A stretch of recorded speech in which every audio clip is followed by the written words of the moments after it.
Yan guys, nakalabas na kami sa Quirino Highway. Paglabas namin, traffic agad. Yan. Tapos may e-bike sa harapan namin.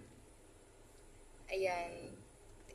Quirino Highway to, pero meron siyang e-bike. Kasi di ba dapat bawal lang mga e-bike, tricycle sa mga highway. Pero ewan ko bakit parang normal na lang sa tao yung e-bike nasa highway. Yan. Napakadelikado kasi guys na gumamit niyan dito sa ganito kagulong kalsada. Lalo na dito sa Quirino Highway, sobrang traffic.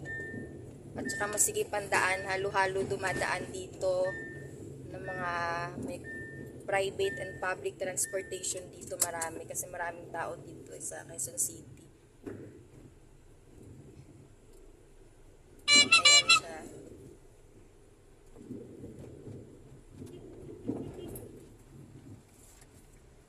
Yan, kaya mahirap may e-bike sa mga highway guys kasi ganyan nga, nakakadulot siya ng pagbagal ng trapiko kasi dapat kasi highway, bawal sila.